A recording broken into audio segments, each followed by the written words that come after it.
नमस्कार। देवभूमि के दंगल में आप सभी का स्वागत है। मैं हूं आपके साथ यश शुक्ला और देवभूमि के दंगल में बात करेंगे घोषणाओं की सौगात, केदार उपचुनाव पास।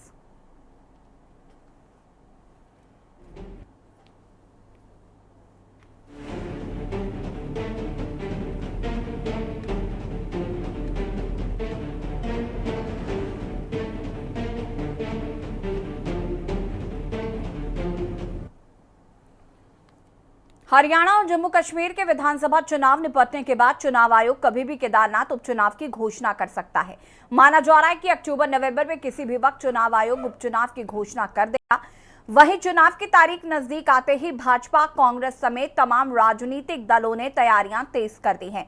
वहीं हरियाणा और जम्मू कश्मीर में पार्टी का प्रचार प्रसार कर वापस उत्तराखंड लौटे सीएम पुष्कर सिंह धामी ने प्रदेश में चुनावी कमान संभाल ली है। सीएम धामी ने अगस्त्य मुनि में केदार घाटी के विकास से जुड़ी 25 घोषणाएं करते हुए केदारनाथ उपचुनाव का बिगुल भी फूंक दिया है। सीएम धामी ने केदार घाटी के उत्पादों को केदार ब्रांड बनाकर मातृशक्ति की आजीविका सुधारने के साथ ही तमाम घोषणाएं की हैं। इतना ही नहीं, मुख्यमंत्री ने 195 करोड़ 75 लाख से ज्यादा की 141 योजनाओं का लोकार्पण और शिलान्यास भी किया है। वहीं चुनाव से पहले मुख्यमंत्री की इतनी बड़ी सौगात से केदारनाथ की जनता बेहद उत्साहित है। यही वजह है कि भाजपा जीत को लेकर काफी आश्वस्त दिखाई दे रही है। हालांकि केदारनाथ में भाजपा के सदस्यता अभियान को जनता का अच्छा रिस्पांस नहीं मिला है। बताया जा रहा है कि केदारनाथ उपचुनाव से पहले भाजपा ने यहां सदस्यता अभियान के तहत 3000 नेताओं को सदस्य बनाने की जिम्मेदारी सौंपी थी, जिन्होंने एक महीने में मात्र 17,000 सदस्य ही बनाए हैं, जबकि पार्टी ने 30,000 सदस्य बनाने का लक्ष्य निर्धारित किया था। वहीं कांग्रेस उपचुनाव में जीत को लेकर काफी आश्वस्त है। कांग्रेस का कहना है कि मंगलौर और बद्रीनाथ की तरह कांग्रेस केदारनाथ उपचुनाव में भी जीत दर्ज करेगी। आज इन्हीं सब मुद्दों पर बातचीत करेंगे। उससे पहले रिपोर्ट।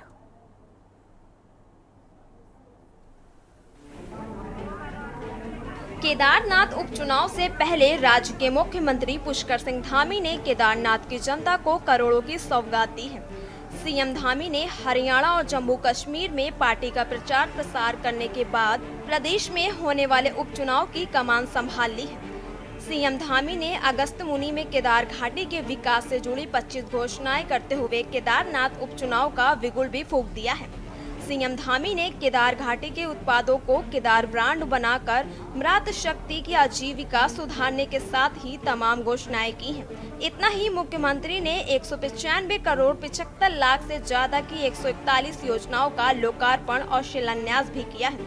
वहीं चुनाव से पहले मुख्यमंत्री की इतनी बड़ी सौगात पर कांग्रेस ने भी सवाल खड़े किए हैं। आज लखपति दीदी योजना उन लाखों मेहनत कश बहनों के मेहनत, समर्पण और उनके स्वाभिमान का प्रतीक बन गई है, जिन्होंने अपने सपनों को साकार करने के लिए आगे बढ़ने का साहस दिखाया है। ये योजना विशेष रूप से ग्रामीण महिलाओं को सशक्त बनाने के साथ साथ देश के लाखों गांवों की अर्थव्यवस्थाओं को बदल रही हैं। हमारी लखपति दीदियां न केवल आर्थिक रूप से सक्षम हो रही हैं, बल्कि अपने समाज और परिवार को भी प्रेरित करने का काम कर रही हैं। जहां वो स्वयं का रोजगार कर रही हैं, वहीं अपने रोजगार के साथ साथ अनेक लोगों को रोजगार से जोड़ने का काम कर रही हैं। अपने आसपास के लोगों को भी स्वरोजगार देने का काम कर रही है, रोजगार देने का काम कर रही है। मैं ये कह सकता हूं, जिस प्रकार एक छोटा सा दीपक पूरे घर को रोशन करता है, उसी प्रकार आप सभी बहनें, हमारी लखपति दीदियां अपने परिवार और अपने गांव और अपने आसपास के क्षेत्र के लिए स्वाभिमान, आत्मनिर्भरता के प्रकाश से सबको प्रकाशमान करने का काम कर रही है। मैं उन सभी माताओं, बहनों को और बेटियों को, उनके जज्बे को नमन करता हूं, जिन्होंने कठिन परिस्थिति में भी कभी हार नहीं मानी और लगातार आगे बढ़ने का संकल्प लेकर आगे बढ़ रही हैं। और भाइयों बहनों, एक बात और कहना चाहता हूं, जब जब मैं लखपति दीदियों की बात करता हूं, जब जब मैं स्वयं सहायता समूह की बात करता हूं, तो पूरे प्रदेश के अंदर आज अनेक स्वयं सहायता समूह चल रहे हैं। हमारी बहनें, मैं देख रहा हूं पूरे के पूरे 13 जनपदों में, मैं आपके जनपद रुद्रप्रयाग में भी, यहीं अगस्त्य मुनि में एक कार्यक्रम में शामिल हुआ था, अपनी माताओं बहनों के कार्यक्रम में। इसी प्रकार मैं हर जनपद के कार्यक्रम में शामिल हुआ और हर जनपद के कार्यक्रम में मैंने देखा, हमारी माताओं बहनों के कौशल को देखा है, देखिए, जिस वक्त केदार घाटी आपदाग्रस्त था, उस वक्त ना आप अपने मंत्रियों को आपदा पीड़ितों के पास ले जा पाए, ना आप अपने किसी पदाधिकारी को ले जा पाए, और अब क्योंकि उपचुनाव आप सामने देख रहे हैं तो इस तरह से आप चुनावी पुलाव परोसने का काम कर रहे हैं। मुझे ये समझ नहीं आता कि आप लोग कभी अपने अंदर भीतर झांकते भी नहीं हैं। 5 साल तक जिस जनता को आप दूध में से मक्खी की तरह फेंक कर रखते हैं, ऐन चुनाव के समय पर आप एक के बाद एक योजनाएं वहां पर घोषणाएं कर देते हैं। आपकी योजनाओं का या घोषणाओं का हश्र हमने देखा।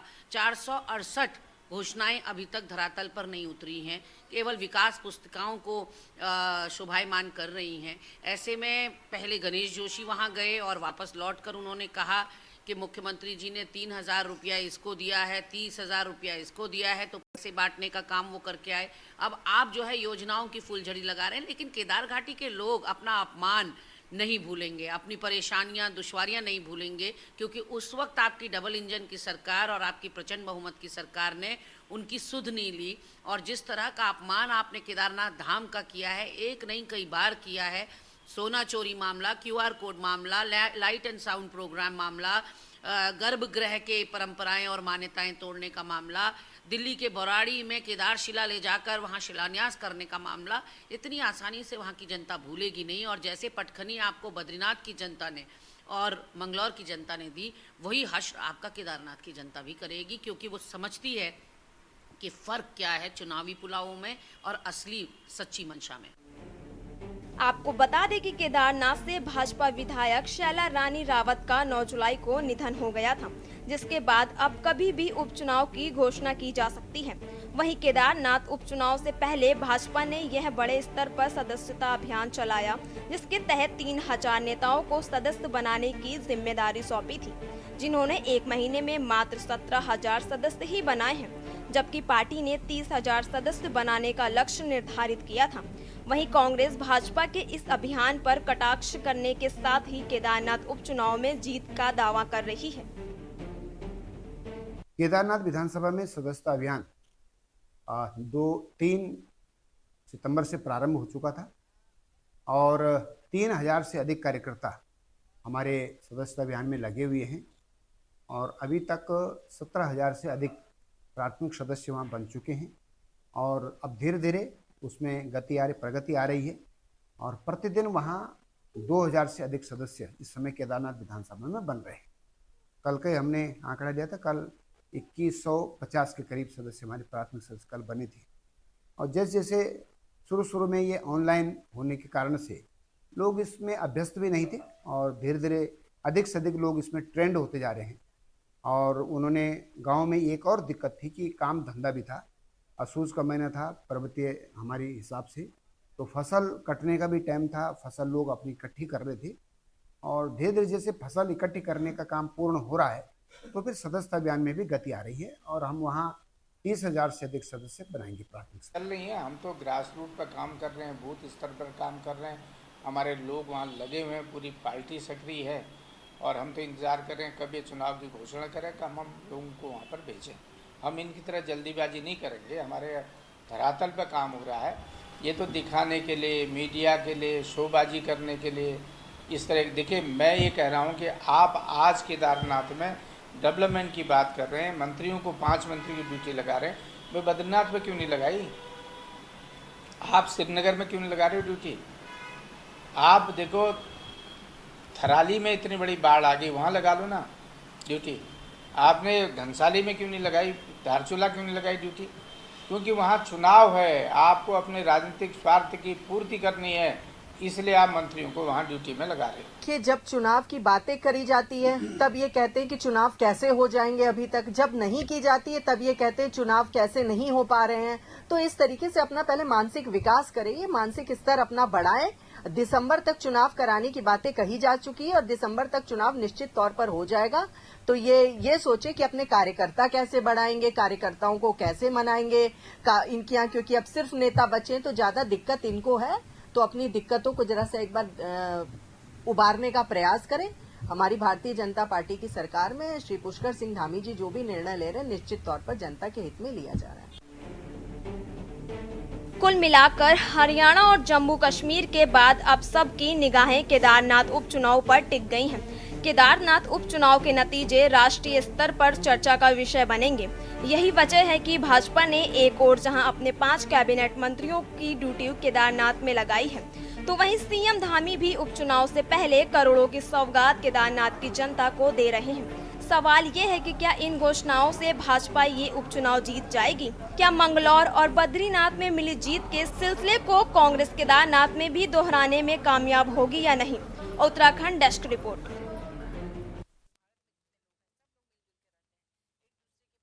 को लेकर योजनाओं का पिटारा जो है वो खुल चुका है, घोषणाएं की जा चुकी हैं।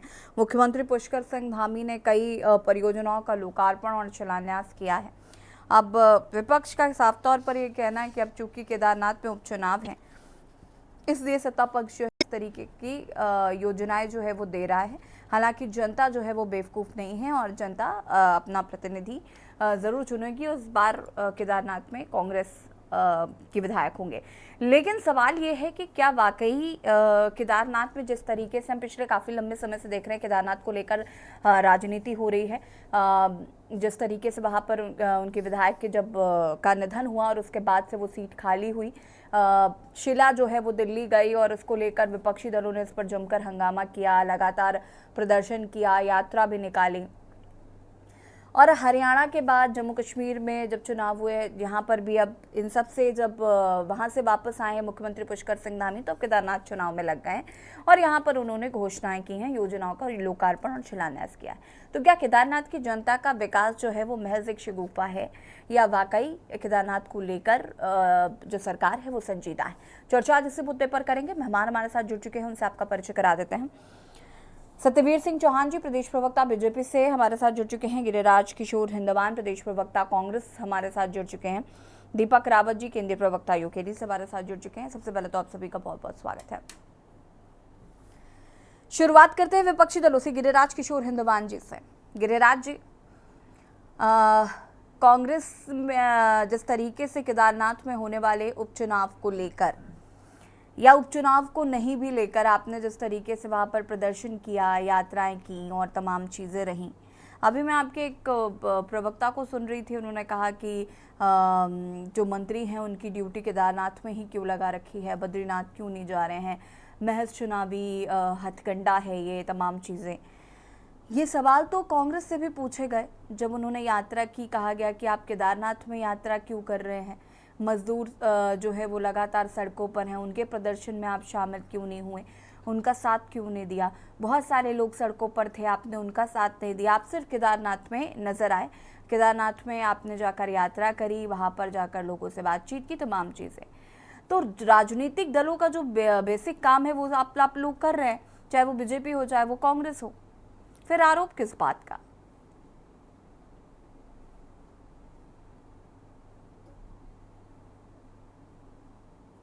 अनम्यूट कीजिएगा।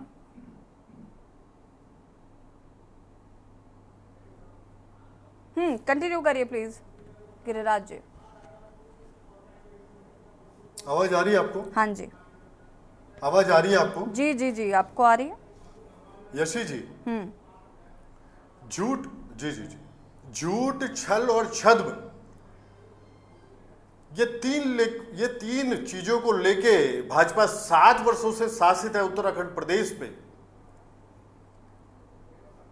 आप झूठ और छल और छद्म की राजनीति अगर करते हैं 7 साल में, जनता को भरमाने की कोशिश करते हैं, बरगलाने की कोशिश करते हैं, आप ठगने का प्रयास करते हैं जनता को, तो जनता बहुत समय तक चुप है, क्योंकि सारी चीजें इन 7 वर्षों के कार्यकाल में अब सब कुछ विजिबल है, रिजल्ट्स इनके विजिबल है, दिख रहे हैं कॉमन मैन को।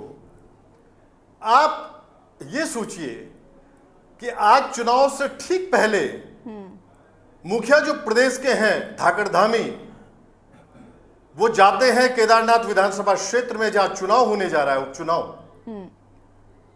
और वहां चुनावी घोषणाएं करके आते हैं और पूरे लोक लुभावने जो भी घोषणाएं इनकी होती है जो इंप्लीमेंटेशन की तरफ नहीं जाती हैं, सुन लीजिएगा यशी जी, ये जितनी घोषणाएं हुई हैं कार्यान्वयन इनकी तरफ नहीं जाएंगी। ये चुनाव में लोगों को अपनी तरफ एक अट्रैक्ट करना, एक अट्रैक्शन देना, कि नहीं हम लोग साथ में हैं। 5-5 कैबिनेट मंत्री भाजपा के इस समय 5 पॉकेट जो हैं, 5 मंडल संभाल रहे हैं। आप स्वयं सोचो यशी जी, इस समय भाजपा डरी हुई मुद्रा में है, भयभीत है। आज वाकई इनको ये मालूम हो गया है कि आज सारी चीजें खुल के जनता के बीच में आ चुकी हैं। बेरोजगारी चरम पे है। महिला अपराध के क्षेत्र में इस प्रदेश को इन 7 वर्षों में 9 पर्वतीय राज्यों में पहले पायदान पे भाजपा लेके आ गई है। जननी बन चुका है उत्तराखंड। आज जो स्थितियां हैं, पहाड़ की विकास शून्य की स्थिति है। आखिरी पायदान की जो हम पर्वतीय क्षेत्र अगर हमने वाकई अगर पृथक राज्य हमने उत्तराखंड के रूप में लिया यशी जी, तो एक अवधारणा जो थी कि आखिरी पायदान का जो ग्रामीण है उसके बच्चों को अच्छा एजुकेशन मिले, अच्छी हेल्थ उसको मिले, आज वो वंचित है। आज इनके कार्यकाल में पूर्ण रूप से वंचित वो व्यक्ति है आखिरी पायदान का। तो आज निश्चित रूप से केदारनाथ के लोगों को, जिस विधानसभा क्षेत्र में चुनाव होने जा रहा है आने वाले समय में, यशी जी उस क्षेत्र के लोगों को जो दर्श देने का इन्होंने काम किया है। आज ये बोलने जाते हैं इनके मुखिया वहां पे और भाषण देते हैं और बोलते हैं कि नहीं साहब, जितनी भी घरेलू उत्पाद जो है महिलाएं गृहिणियां यहाँ की जो है इस विधानसभा क्षेत्र की हैं, वो वाकई उसको हम केदार ब्रांड के नाम से उसको हम जो है सामने लेके आएंगे दुनिया के। अब आप स्वयं सोचो, आज तक आप सुध नहीं ले पाए उसकी।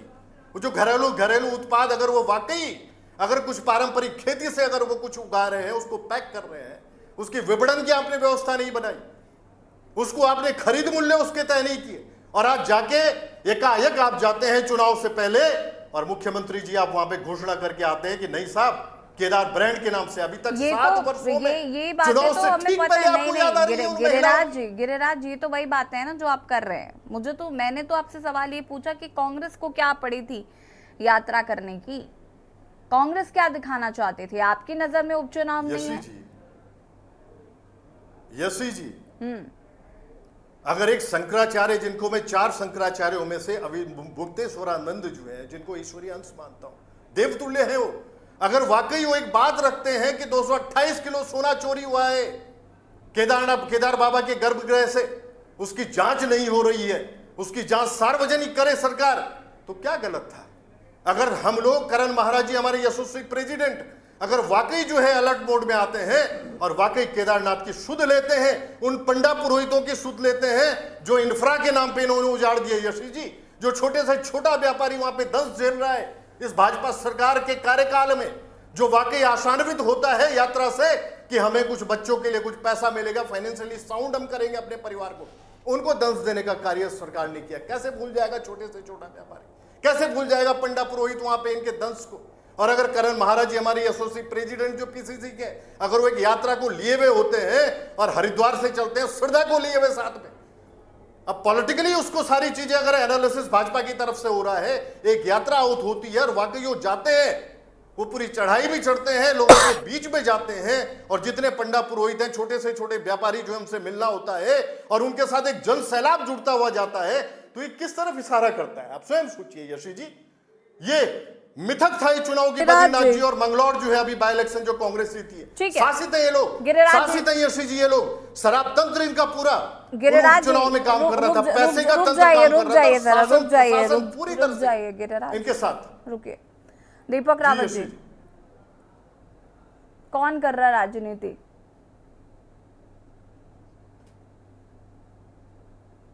क्या सामाजिक संगठन सामाजिक कार्य करेंगे?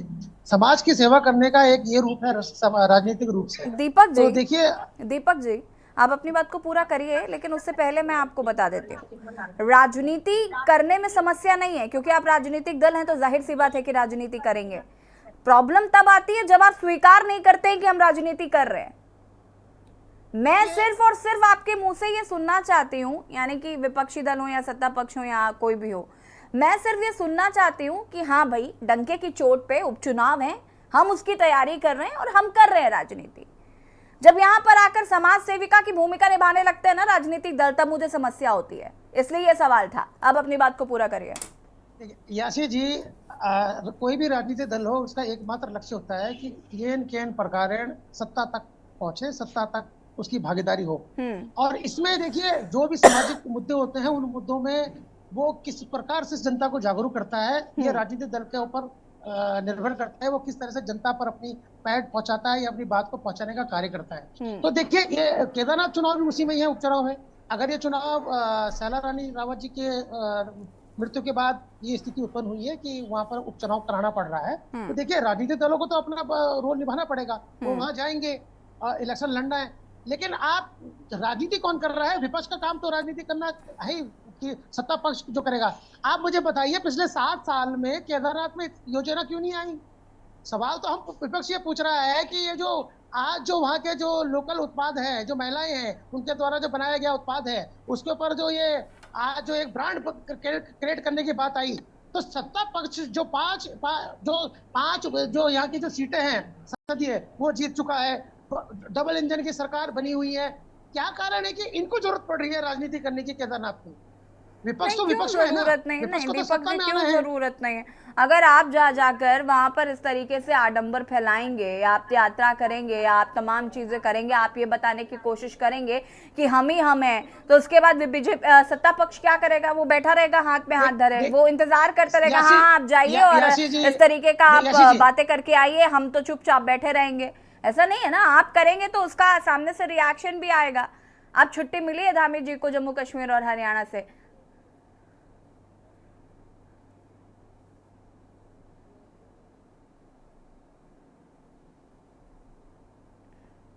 इसी के लिए ये चीजें बनी हुई है। और ये बात स्पष्ट है कि एकमात्र लक्ष्य राजनीति का सिर्फ ये होता है, चाहे वो उत्तराखंड क्रांति दल हो, कांग्रेस हो या बीजेपी हो जो आज सत्ता में है, कि किसी भी प्रकार से कोई भी चुनाव हो उसको जीतना है। और ये उसके लिए मुद्दे जो होते हैं, उन मुद्दों जो त्वरित मुद्दे होते हैं, जिनमें जनता का आकर्षण बना रहता है या जिनमें जनता के भविष्य के बारे में जुड़े मुद्दे होते हैं, उनको उठाना विपक्ष का काम होता है कि वो सत्ता पक्ष का काम होता है जनता की सेवा करना, और विपक्ष का काम होता है कि ध्यान उन सारे मुद्दों को लगातार उठाते रहना कि जिन मुद्दों से जो विपक्ष जो सत्ता पक्ष है वो कटघरे में खड़ा हो। तो आप मुझे बताइए ये जो 228 किलो की सोने की बात है, आज तक स्पष्टीकरण सरकार क्यों नहीं दे पाई है? आज तक क्यों नहीं दे पाई? अगर इतना ये महत्वपूर्ण मुद्दा नहीं है, ये तो सरकार को बताना चाहिए ना। ये जो आज मुख्यमंत्री इतने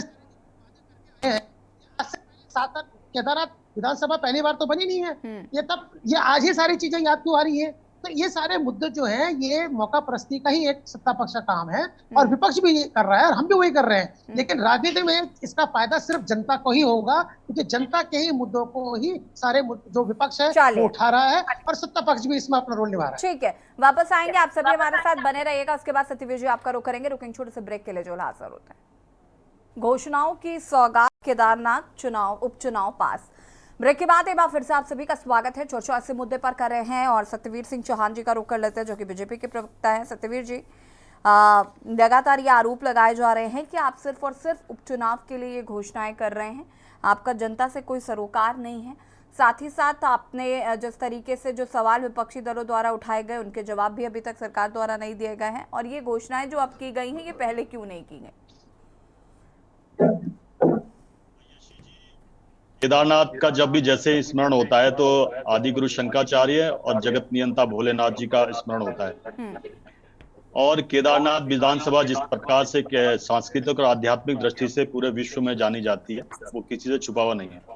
वैसे कांग्रेस की मैं ज्यादा पीछे तो नहीं जाऊंगा यशी जी, अगर कांग्रेस का नैतिक चरित्र देखा जाए तो केदारनाथ जीत का अधिकार होती है, तो किसी प्रकार से केदारनाथ विषय बात करने का अधिकार ही नहीं रहेगा। 2013 की मैं ज्यादा पीछे नहीं जाता हूं। अब मैं जैसे कहा कि केदारनाथ विधानसभा अगर हम फोकस भी करते हैं तो सीधा केदारनाथ मंदिर, केदारनाथ धाम हमें हमारे सामने आता है, और जहां जहां शिव शंकर के मंदिर होते हैं वहां वहां नंदी जी बाहर होते हैं, और वो उनका मुख शिवलिंग के सामने होता है। तो मैं कहना चाहूंगा कि अभी कांग्रेस के प्रवक्ता भी बैठे और कांग्रेस के प्रवक्ता की मैंने बाइट भी सुनी है। अगर इनको आज इतना ही प्रेम सनातन संस्कृति से हो रहा है तो कम से कम अपने नेताओं की वो करतूतें याद करनी चाहिए। और खास करके 18वीं लोकसभा में जब राहुल गांधी जी बयान देते हैं कि हिंदू हिंसक होता है, इस पैनल में सभी हिंदू बैठे हैं, क्या कांग्रेस के प्रवक्ता हिंसक है? क्या यूकेडी के प्रवक्ता हिंसक है? या के न्यूज की जो अभी एंकर है हशी जी, क्या वो हिंसक है?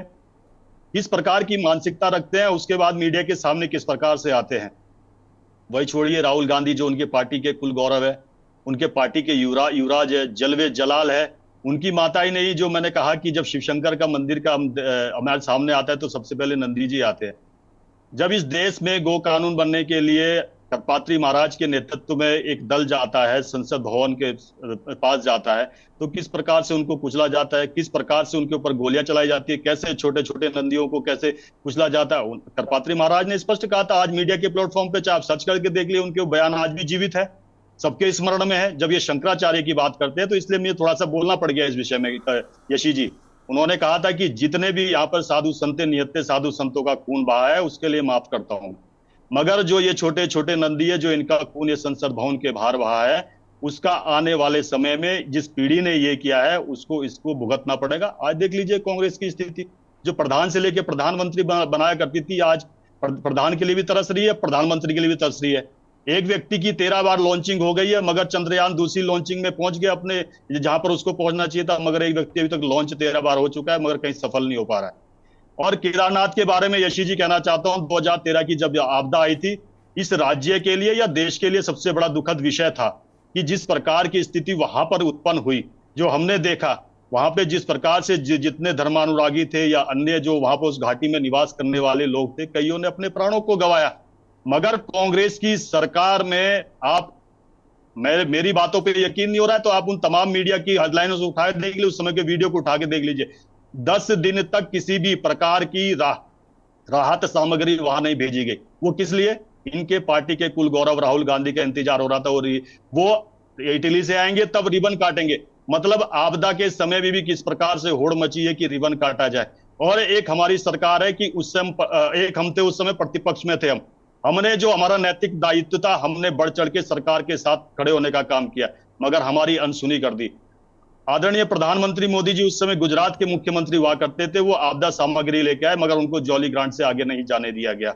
ये कांग्रेस की मानसिकता स्पष्ट होती है। और अभी जो यशी जी अभी इस वर्ष में जो आपदा केदारनाथ में आई, आदरणीय मुख्यमंत्री जी तो वहां पहले जैसे सूर्य की पहली किरण आते हैं वहां पहुंचते हैं, मगर उससे पहले ही वहां पर चाहे एनडीआरएफ हो, एसडीआरएफ हो, डीडीआरएफ हो, आपदा प्रबंधन हो या जिला प्रशासन हो, जिस काबिले तारीफ से उन्होंने काम किया, एक भी मीडिया में इस प्रकार की सुर्खी बनने का काम नहीं किया गया कि सरकार सोई हुई है। सरकार का तंत्र कहां है, ये कहीं कोई हेडलाइन नहीं बनी। मुख्यमंत्री जी पहले ही दिन वहां पे पहुंचते हैं जैसी सूर्य की पहली किरण निकलती है। ये दिखाता है कि हमारे जो नैतिक दायित्व तो उसको किस प्रकार से निभाया गया। और जहां तक विकास की बात आप करते हो यशी जी, कांग्रेस के प्रवक्ता यहाँ बैठे, गंभीरता के साथ पूछना चाहता हूं, एक काम मुझे बता दीजिए कि आपदा के बाद इन्होंने वहां पे करने का काम किया हो। हमारी सरकार चाहे केंद्र में आती हो चाहे राज्य में आती हो, आदरणीय प्रधानमंत्री जी ने जिस प्रकार से वहां के लिए मास्टर प्लान बनाया, 22 परियोजना 2022 तक ऐसी परियोजनाएं थी जो प्रथम चरण में होनी थी पूरी, वो अपने तय समय पे पूर्ण।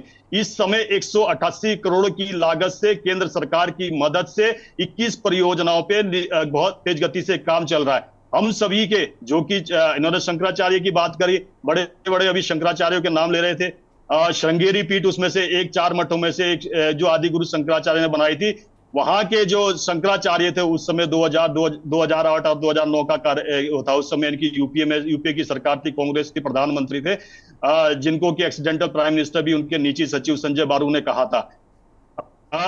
यशी जी उस समय का आप उठा के देख लीजिए कि किस हमारे समय पे और अभी के समय पे आकलन कर लीजिए हमने किस प्रकार से काम किया। हमने 188 करोड़ की परियोजना आपने सुना, मैंने कांग्रेस पर आपसे नहीं, कांग्रेस तो ठीक है, कांग्रेस ने सत्यवीर जी जो किया सो किया। मेरी बात सुनिए ना पहले 1 मिनट। सत्यवीर जी बहुत लंबा बोल लिया आपने, अब कम से कम मेरी भी सुन लीजिए। मैं ये कह रही हूँ कि ठीक है, कांग्रेस ने जो किया सो किया, कांग्रेस ने कभी सम्मान नहीं किया, मैं सब मान लेती हूँ आपकी बात, लेकिन सवाल ये है ना कि अभी जो आपसे पूछा गया कि 5 साल तक आप क्या कर रहे थे, ऑल ऑफ सडन आपको ये योजनाएं परियोजनाएं और इनका लोकार्पण शिलान्यास क्यों याद आ रहा है? अचानक आपको केदार के जो प्रोडक्ट है उनको ब्रांड बनाने की अचानक से याद कैसे आ रही है? मैं ये सवाल पूछ रही हूँ, थोड़ा इस पर प्रकाश डालेंगे तो बेहतर होगा। बाकी तो जो कांग्रेस करी है उसका तो परिणाम हम देख ही रहे ना, उत्तराखंड में क्या हुआ है। नहीं कि थोड़ा बताना आवश्यक हो जाता है कि यशी जी और आपके जो अभी दर्शक आपके देख भी रहे हैं उनको भी ये पता होना चाहिए कि भाई कांग्रेस के प्रवक्ता ने जो यहाँ पे व्याख्यान दिया है उसमें कितनी सत्यता है, कितनी सत्यता नहीं है। शंगे की पीठ के जो शंकराचार्य थे, दीपावली की रात में जब पूरा देश जगमग होता है, अंधेरे से प्रकाश की ओर जाता है, उनको गिरफ्तार करने का काम किया इन्होंने शंकराचार्य को। आज इन्हें शंकराचार्य भी याद आ रहे हैं, हिंदू सनातन संस्कृति भी याद आ रही है, केदारनाथ भी याद आ रहा है, केदारनाथ का विकास भी याद आ रहा है, सारा अच्छी सब बात कुछ है ना, इनको ये तो आज ही याद आ रहा दे है। रहा ये है, केवल दुरुस्त इसलिए है। आ रहा है कि जिस प्रकार से ये केवल राजनीतिक किस प्रकार से साधी जाए। हमारे लिए राजनीतिक केवल सेवा का माध्यम, सत्ता हमारे लिए साध्य नहीं है, केवल सेवा का माध्यम है। एक विषय आपने काजोल जी और कहा कि जो लक्ष्य हमारा अभी जो चल रहा है सदस्यता अभियान की, और कांग्रेस उस पर व्याख्यान कर रही है, बड़ी प्रशंसा होती है। यशी जी, आपके चैनल के माध्यम से बताना चाहता हूं, कभी हमें हास्य का पात्र बनाया करती थी संसद भवन के अंदर हमारे दो की जो हमने योजना चलाई है, उसी प्रकार से भारतीय जनता पार्टी की स्थिति है। आज संसद भवन के अंदर दो ही है। आज दिखाई दे रहा है कि माँ बेटा दिखाई दे रहा है कि संसद भवन के अंदर पूरी कांग्रेस का है, जो एक कांग्रेस पूरा भरी हुआ करती थी। और आपने कहा कि यशी जी, मैंने आपको बताया कि जो 188 करोड़ की जो परियोजना चल रही है और रोपवे का निर्माण जो आज तो ना घोषणा हुई है, उसकी अनुमति उसकी अनुमति केंद्र सरकार ने दिया, प्रधानमंत्री मोदी ने दी। और यही छोड़िए कि यशी जी, यमुनोत्री में 2011 में हमारी सरकार थी, आदरणीय मुख्यमंत्री उस समय के हमारी पार्टी के थे, खंडूरी जी और निशंक जी थे, उनके कार्यकाल में यमुनोत्री जो हमारा जो धाम है उसके लिए रोपवे की अनुमति दी गई थी। कि ऐसा मतलब कि ऐसा सत्ता परिवर्तन होता है कि हरीश रावत उसको उस परियोजना को कैंसिल कर देते हैं। उसके लिए आदरणीय मुख्यमंत्री पुष्कर सिंह धामी जी ने फिर पहल करी केंद्र में, उसकी अनुमति हमको दोबारा से मिली है रोपवे की। अभी मैं कल के अखबार में पढ़ रहा था कि जो फॉरेस्ट से हमको लैंड चाहिए, जो पे हमें सामग्री उतारनी है रोपवे बनाने के लिए, उसके लिए भी पहल चल रही है। हमारी सरकार तो सर्वांगीण विकास के उत्तराखंड के लिए काम कर रही है। रुकिए जरा, मनोज ध्यानी जी राजनीतिक विशेषज्ञ भी हमारे साथ जुड़ चुके हैं। मनोज जी, बहुत बहुत स्वागत है आपका। और कैसे देख रहे हैं, केदारनाथ उपचुनाव नजदीक हैं, विपक्षी दल अपनी अपनी तैयारियां तो कर ही रहे हैं, अब सत्ता पक्ष ने भी जोर आजमाइश शुरू कर दी है। धामी जी जिस तरीके से केदारनाथ पहुंचे और यहाँ पर उन्होंने कई योजनाओं का लोकार्पण शिलान्यास किया है, करोड़ों की सौगात दे दी है केदारनाथ को, साथ ही साथ केदार ब्रांड पर जिस तरीके से फोकस कर रहे हैं, कैसे देख रहे हैं? राजनीतिक शगुफा है या वाकई केदारनाथ के दिन बदलने वाले हैं? देखिए, इसी जी चुनाव जो होता है, चुनाव जो जिस क्षेत्र में चुनाव होने जा रहा होता है, वहाँ के नागरिकों के लिए बहुत सारी लाभकारी नीतियाँ, योजनाएं जरूर लेकर आता है, और वही केदारनाथ में भी हो रहा है। सवाल यह है कि वो कितना परवान चढ़ पाती हैं और भविष्य में किस तरीके का आधारभूत जो परिवर्तन होना चाहिए उन योजनाओं से हुआ या नहीं हुआ, ये देखने वाला विषय होता है। देखिए, अभी क्योंकि ये जिस तरीके का राजनीतिक विश्लेषण है, ये विश्लेषण उस क्षेत्र में तब तक किया जाना थोड़ा मुश्किल होता है जब तक प्रत्याशी घोषित ना हो जाए, क्योंकि प्रत्याशियों के घोषणा होने से जो केमिस्ट्री होती है उसका आकलन निकाला जा सकता है कि ऊंट किस करवट बदलेगा, कौन कौन से प्रत्याशी हैं, कौन वोट कटाऊ उम्मीदवार होंगे, किस तरीके के समीकरण बन रहे हैं, क्षेत्र का, जातीय का, तमाम समीकरण बनते हैं। तो इसलिए किसी क्षेत्र के राजनीतिक चुनाव सिर्फ इस बात पर आधारित नहीं हो सकते कि वहाँ किस तरीके की अभी जो घोषणाएं हो रही हैं उसके ऊपर निर्धारित हो। लेकिन फिर भी जिस तरीके से 5-5 मंत्री वहाँ लगातार बैठे हुए हैं, 100 करोड़ से ऊपर की जो घोषणाएं हुई हैं, अगर ये टच बना पाते हैं, क्योंकि मुझे लगता है कि जब एक प्रत्याशी, क्योंकि जो माननीय विधायिका जो दिवंगत हुई हैं, उसके बाद चुनाव सिंपैथी की ओर बढ़ना चाहिए, और सिंपैथेटिक क्योंकि पब्लिक सिंपैथेटिक होती है तो उसको उस चुनाव को थोड़ा आसान माना जाता है। लेकिन ये घोषणाएं और तमाम ये चीजें दिखा रही हैं कि इतनी आसान नहीं है, खासकर तब जबकि हरिद्वार जनपद में और चमोली जनपद में एक चुनाव हुआ एक पहाड़ी क्षेत्र में और एक मैदानी मनोज जी, तराई अभी आपने कहा कि ये दोनों- सिंपथी रिलेटेड चुनाव होगा, क्योंकि सिंपथी जाहिर है कि कहीं भी उपचुनाव होते हैं, अगर इस तरीके की चीजें होती है तो वहाँ सिंपथी वोट जो है वो ज्यादा मिलता है। लेकिन जो केदारनाथ की स्थिति है या जिस तरीके से माहौल इस बार कांग्रेस ने क्रिएट किया है, ये बीजेपी के लिए इस बार कांटे की टक्कर आपको नजर आता है। और केदारनाथ चुनाव जीतना कहीं ना कहीं बीजेपी के लिए इस समय बड़ी मजबूरी भी है, केंद्र स्तर से भी, क्योंकि जिस तरीके से अयोध्या हारे और उसके बाद बद्रीनाथ हार गए, अब केदारनाथ बहुत इंपॉर्टेंट हो गया है, बीजेपी की शाख की बात हो गई है ये। बिल्कुल।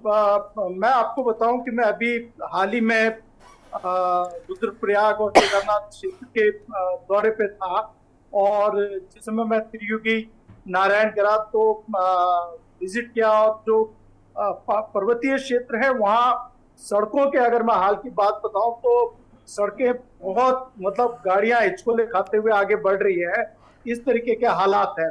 मैं इस बात से मैं बहुत विचलित हुआ कि वहां पर बहुत भीड़ भड़का है, और जिस तरीके से धूल धक्कड़ स्थितियां जो दिख रही थी वो सही संतुलित नजर नहीं आ रही।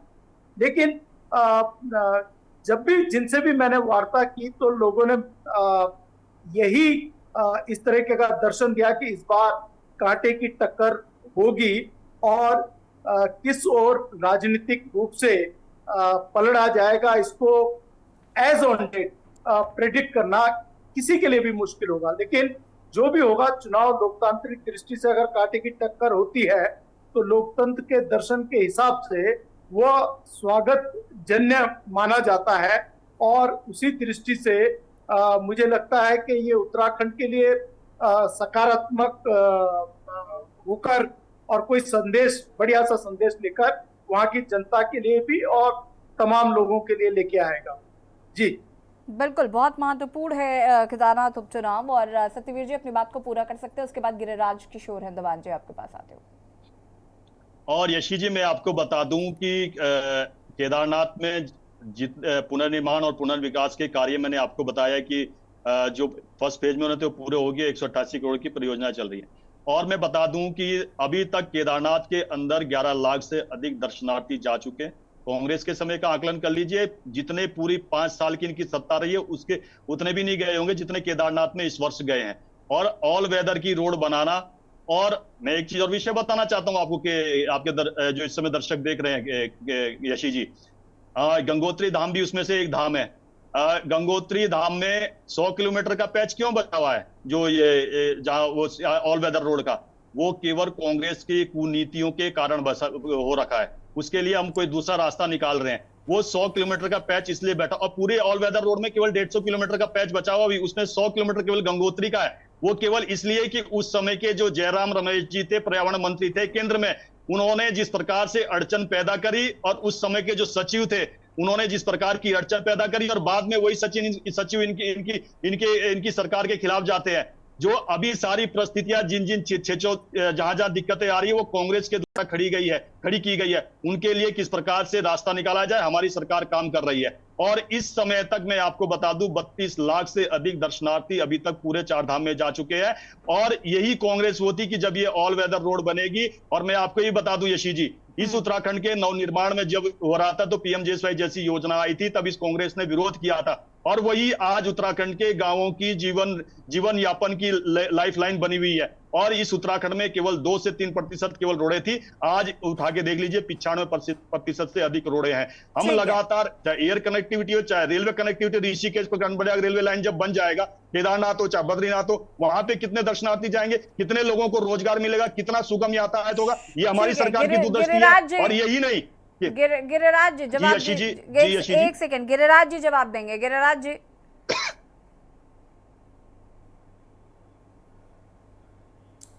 यशी जी,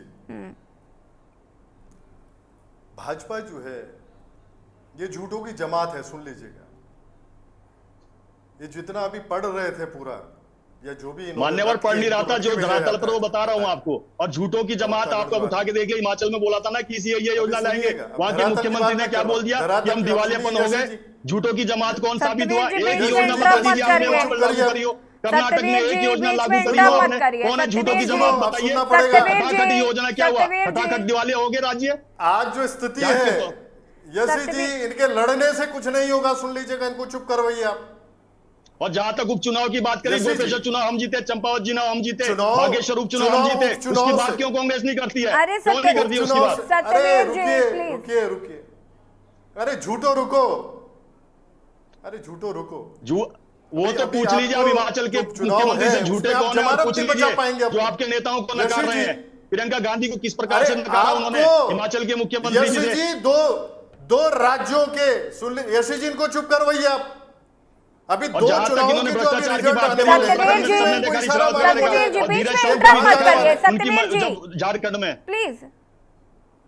यशी जी, यशी जी, ये इनकी फ्रस्ट्रेशन बोल रही है। भाजपा आज अस्त होने की स्थिति में है, सुन लीजिएगा, इनका डाउनफॉल शुरू हो चुका है अपने कर्मों की वजह से। भ्रष्टाचार में लिप्त इनकी सरकार है। इन 7 वर्षों में इन्होंने दंश देने का काम किया यहाँ के जनमानस को, उत्तराखंड के, और खासकर पर्वतीय क्षेत्र में। आज जिस विधानसभा क्षेत्र में 5-5 कैबिनेट मंत्री इन्होंने उतार रखे हैं, 5 मंडलों में, छोटे छोटे पॉकेट है वो। यशी जी, आज तक कभी उन्होंने कभी दर्शन नहीं दिया इन 7 वर्षों में वहां। लेकिन चुनाव से ठीक 2 महीने पहले 5 मंत्री जो है, कैबिनेट मिनिस्टर्स, भाजपा वहां पे उतारती है उस विधानसभा क्षेत्र में, केदारनाथ जी में, केदार बाबा। आप सोचिए, इतने भयभीत ये हैं, और आज जितनी घोषणाएं सीएम साहब करके आए, ये इंप्लीमेंटेशन की तरफ नहीं जाएंगी, सुन लीजिए। बहुत कम चांसेस होंगे कि कहीं कार्यान्वयन होगा उन प्रोग्रामों का। ये केवल चुनावी हथकंडे हैं इनके पास। और यशी जी, वहां का जो जनमानस है वो इतना पीड़ित है। अभी जो आपदा आई थी, वाकई उसका दंश जिन लोगों ने झेला है। और मैंने तो संसद में, पार्लियामेंट में, सबसे बड़ी पंचायत में सीतारमन जी को सुना था, और मैं आश्वस्त हुआ था कि वाकई अगर उन्होंने बात की कि बहुत सेंसिटिव इलाका है जो पर्वतीय क्षेत्र है उत्तराखंड में, और जहां यह आपदा आ रही है वो वाकई सेंसिटिव है, वहां के लिए एक पैकेज तैयार होना चाहिए, और होगा। हम आशान्वित थे, लेकिन कोई घोषणा नहीं हुई, सुन लीजिएगा। जो भी जनमानस वहां वास कर रहा है, जिसके घर जमींदोज हो गए उस आपदा में, आप स्वयं सोचिए सरकार कितना वहां पहुंची है, कितने इमोशंस को लिए हुए सरकार पहुंची है, कितने सेंटिमेंट्स को लिए हुए पहुंची है। संवेदनहीन ये सरकार है, सुन लीजिएगा आप। इनके प्रवक्ता भी जो कह रहे थे भाषण में भाषण, और बता रहे थे 2013 का जो फ्लड था, आपके सामने है, सारी चीजें विजिबल है यशी जी। उस फ्लड में वाकई 2013 के बाद जो काम हुआ है, जो मैसेज देने का काम उस समय जो सीएम थे हरीश रावत जी, पैदल यात्राएं उनकी 2 और 3 आउट हुई है, पैदल यात्राएं केदारनाथ जी तक, उन्होंने मैसेज देने का कार्य किया था कि वाकई जो विश्व भर से जो श्रद्धालु आ रहे हैं, जो श्रद्धालु विश्व भर से आ रहे हैं, वो आए, डरे ना, भयभीत ना हो। अरे तुम लोग जो है पाखंडी हो। गणेश गोदियाल ने भी दिया था कि जूते लेके गए, चमड़े के जूते लेके गए थे अंदर गर्भगृह में। अगर शंकराचार्य एक बात कह रहे हैं यशी जी, अगर एक शंकराचार्य जी, जिनको देवतुल्य मानता हूं, अगर उनको जवाब देने की स्थिति में इनके बीकेटीसी के अध्यक्ष आते हैं या इनकी टॉप लीडरशिप आती है, शंकराचार्य जी, जिनको वाकई मैं ईश्वरीय अंश बार बार कह रहा हूं, अगर वो कोई बात कह रहे हैं, जांच की अगर बात रख रहे हैं, तो जांच होनी चाहिए, पारदर्शिता उसमें होनी चाहिए। इनके प्रवक्ता तो ऐसे ऐसे लीडर्स मेरे साथ डिबेट में आ गए जिन्होंने कहा नहीं, जांच हुई है, लेकिन कुछ रिपोर्टें जो होती हैं वो सार्वजनिक नहीं होती है। किस तरह आप प्रदेश को ले जा रहे हैं? यशी जी, जवाब देना ये बातें हुई हैं, सुन लीजिए। अरे आपके ध्रुव रौतेला जी ने बात की, सत्यवीर जी जवाब दीजिए। ठीक है, रुक जाइए। गिरिराज किशोर इंदवान जी, गिरिराज जी प्लीज, सत्यवीर जी जवाब दीजिए, उसके बाद मैं दीपक रावत जी आपके पास आती हूँ। दिया जाएगा जब बीच में बोल रहे हैं, बोला इनके बीच में। गिरिराज जी ठीक है, रुक जाइए ना।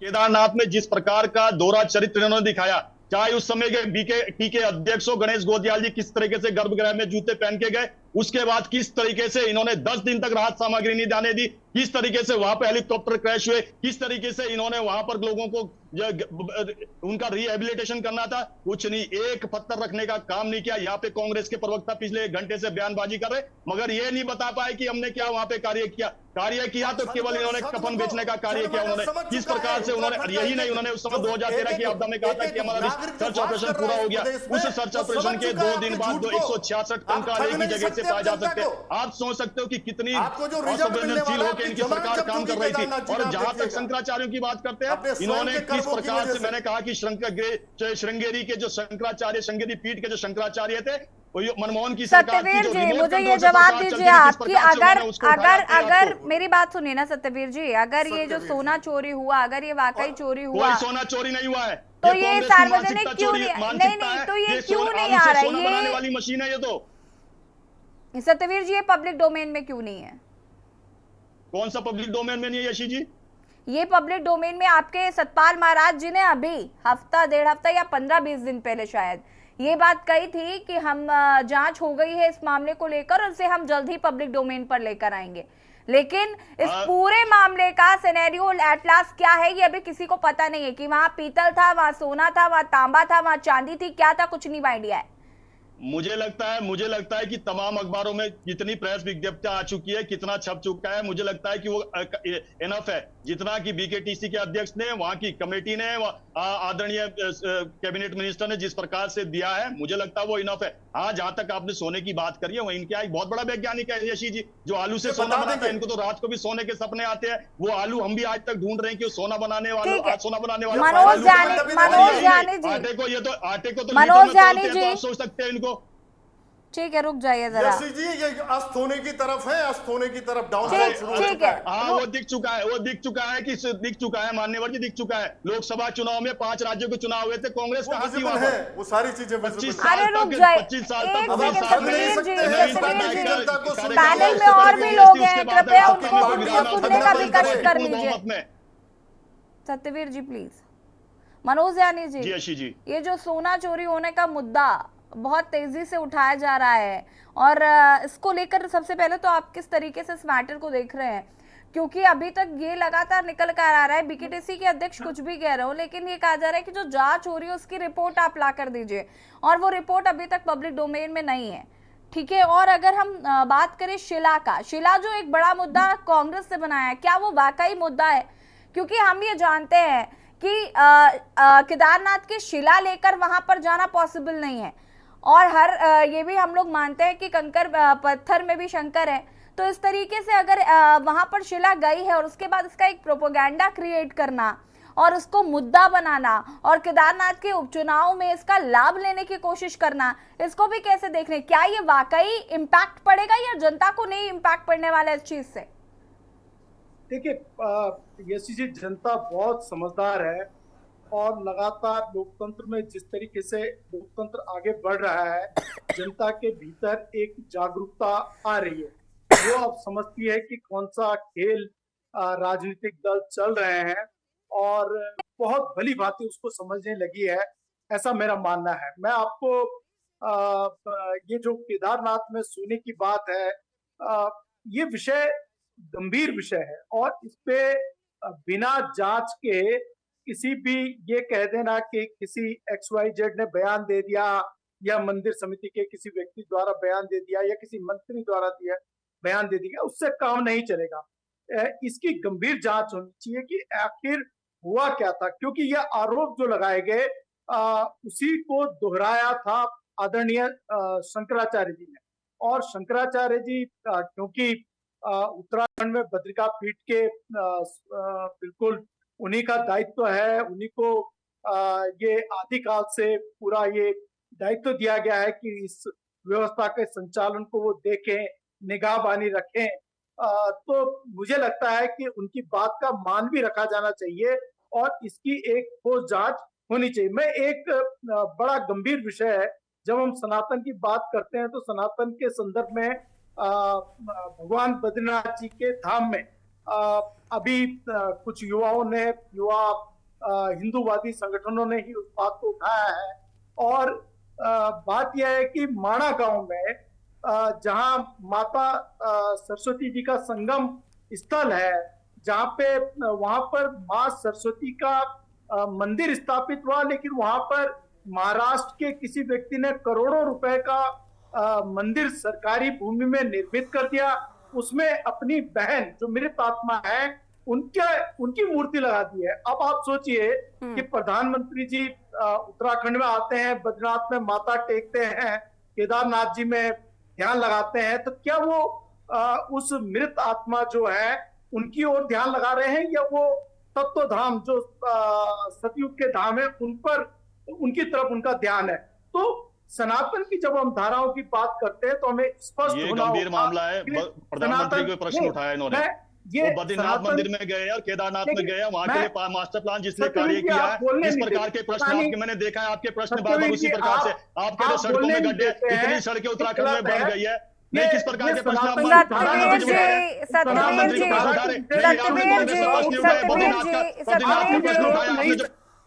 सत्यवीर जी प्लीज, नहीं आप नहीं कर सकते, आप सत्यवीर जी प्लीज, मैं आपको लगातार सुनता आया हूँ, आज से नहीं सुन रहा हूँ। आप गलत बयान नहीं कर रहे, आप बिल्कुल गलत बयान नहीं कर रहे। नहीं आप गलत महाराष्ट्र में जो नहीं आपको बहुत नॉलेज है, आपको बहुत नॉलेज है, आपके सफेद वालों को आपको इतनी नॉलेज हो गई, आपके सफेद वालों ने महाराष्ट्र में उन्होंने मंदिर बना दिया, महाराष्ट्र में उन्होंने मंदिर बना दिया कांग्रेस ने, उस पर आपने नहीं बोला, आपको भी एक रत्ती नॉलेज नहीं है जिस प्रकार से आप लगाई गई है, महाराष्ट्र में कौन से बनाया, वहाँ बद्रीनाथ मंदिर के मंदिर, बद्रीनाथ मंदिर के अंदर बनाई गई। ठीक है सत्यवीर जी, एक सेकेंड रुक जाइए। महाराष्ट्र में बनाया कि नहीं? आपका जिस प्रकार का रहता है, जिस प्रकार से आपका चरित्र रहता है, हर विषय पे आप जिस प्रकार से जिस प्रकार की दृष्टि आप रखते हैं, उससे स्पष्ट होता है कि आपकी जिस प्रकार की है। नहीं मैं जिम्मेदारी से बोल रहा हूँ, महाराष्ट्र में मंदिर बनाया कांग्रेस ने, क्या उसने क्या विचार है आपका बताइए। जो महाराष्ट्र में कांग्रेस ने मंदिर बनाया, मैं बड़ी जिम्मेदारी से कह रहा हूँ, गोचर पुलिस ने मुझे बाकायदा रिपोर्ट दिखाई है। आप तो खोखली नहीं, मैं भी गंभीरता के साथ कह रहा हूँ, महाराष्ट्र में जो मंदिर बना, मैं भी गंभीरता के साथ कह रहा हूँ कि कांग्रेस की हरीश रावत सरकार ने जो महाराष्ट्र में मंदिर बनाया उसके समय पे बद्रीनाथ। चलिए ठीक है, फिलहाल केदारनाथ उपचुनाव होने हैं, इस पर राजनीतिक दलों का जो रिएक्शन आ रहा है उस पर किस तरीके से जनता रिएक्ट करती है देखना होगा। आपका शुक्रिया चर्चा में शामिल होने के लिए। और देवभूमि के दंगल में बात कर रहे थे केदारनाथ उपचुनाव को लेकर, घोषणाओं का पटारा आज खोला गया। मुख्यमंत्री धामी ने कई योजनाओं की सौगात जो है वो केदारनाथ को दी है।